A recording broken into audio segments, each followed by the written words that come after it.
Olá pessoal, tudo bem com vocês? Nesta nossa aula vamos aprender quais são as propriedades do triângulo isósceles. Antes que eu possa te mostrar quais são elas, vamos verificar aqui quando que um triângulo recebe o nome de isósceles. Atenção aqui comigo. Isósceles é o triângulo que possui dois lados iguais. Bem, gente, se a gente pensar direitinho, se um triângulo tem três lados, logicamente que se dois lados quaisquer são iguais, o outro só pode ser diferente em relação aos demais. Então, analisemos aqui a figura. Nós temos aqui um triângulo onde os lados, aqui que estão a minha esquerda e a minha direita, representados pela letra A, tá? Eles são chamados de lados iguais. Sendo assim, então, se um triângulo qualquer ele possui dois lados iguais, ele também deverá possuir dois ângulos iguais. E esses dois ângulos são justamente os ângulos opostos a esses lados. Não se esqueçam que, quando a gente fala em oposto em relação à geometria, é uma figura ou um lado ou um ângulo, tanto faz, que está em frente a ele. Nesse caso, então, se eu digo que esse lado é oposto a esse ângulo, é porque este lado A está de frente, na verdade, em relação a esse ângulo X. A mesma ideia desse lado à minha esquerda em relação a esse ângulo à nossa direita. Perfeito? Então, se esses dois lados são iguais, automaticamente, então, esses dois ângulos aqui embaixo também serão iguais. Sendo que este lado que suporta esses dois ângulos, onde eles estão localizados, na verdade, a gente chama sempre de base do triângulo isósceles, ok? Então, nós temos dois lados iguais, onde eu estou chamando aqui de medida A qualquer, tá? E o lado diferente que eu estou chamando de medida B, beleza? Sendo que, quando a gente faz essa comparação entre lados, a mesma ideia também existirá em triângulos. Vejamos aqui então, olha só. Os ângulos da base serão iguais. Eu estou até identificando para você verificar melhor, aqui de amarelo, em relação a esta informação. Então, se aqui esse ângulo mede um valor x qualquer, esse ângulo aqui do lado também terá a mesma medida. Logo, então, eu tenho esse ângulo aqui em cima de vermelho, onde ele será chamado de ângulo do vértice. Por que ângulo do vértice? Porque é justamente o ângulo que não pertence a essa base. Perfeito? Outra propriedade importante é a seguinte. No triângulo isósceles, a mediana é igual à altura. O que isso quer dizer? Vejamos. Mediana e altura são dois exemplos de seviana. O que é seviana?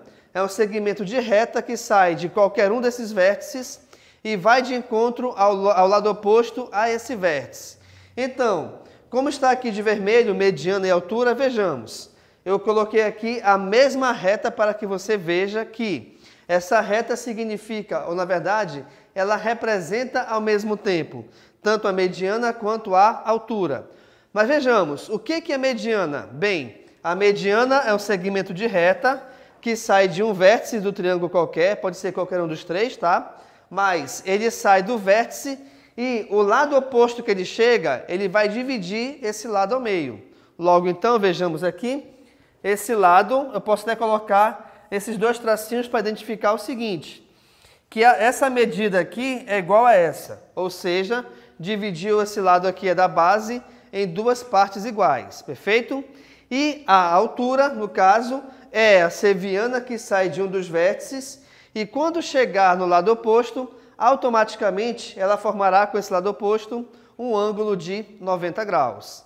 Sendo assim, então, pessoal, esta seviana que está aqui em vermelho no triângulo isósceles, como é que eu posso dizer? Ele satisfaz essas duas condições ao mesmo tempo. O que isso quer dizer? Quer dizer que este segmento, além de fazer 90 graus com o lado oposto, ele também divide esse lado oposto em duas partes iguais. Tranquilo aí? Então, aqui no caso, olha só, mediana é igual a altura sempre em relação à base. Perfeito.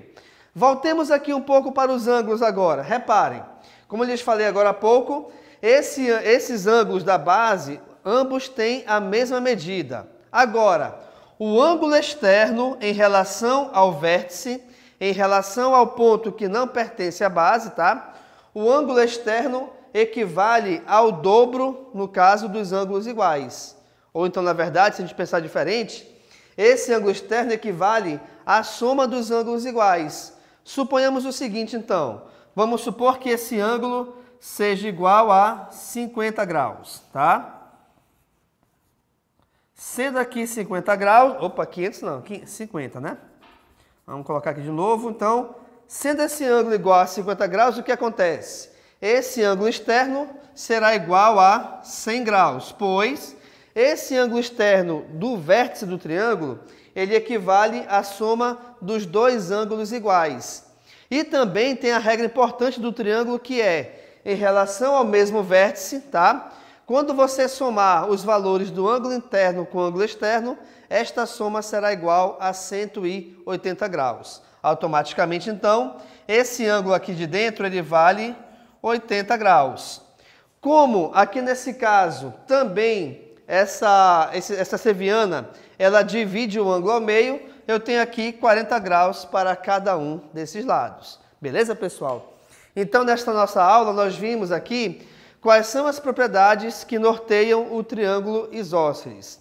Lembrando que o triângulo isósceles é aquele triângulo que possui dois lados iguais e um diferente, automaticamente também possuirá dois ângulos iguais e um diferente. E nós temos aqui as propriedades. Primeira delas, que os ângulos da base são iguais. Nesse caso, esses ângulos aqui em amarelo. Além disso, a mediana equivale à altura. Então, tanto a mediana quanto a altura estão representadas pela mesma seviana, que nesse caso é esse segmento de reta aqui em vermelho. E essa comparação, essa igualdade, na verdade, da mediana com a altura, sempre é em relação à base. Perfeito, pessoal? Sendo assim, então, muito obrigado e tchau.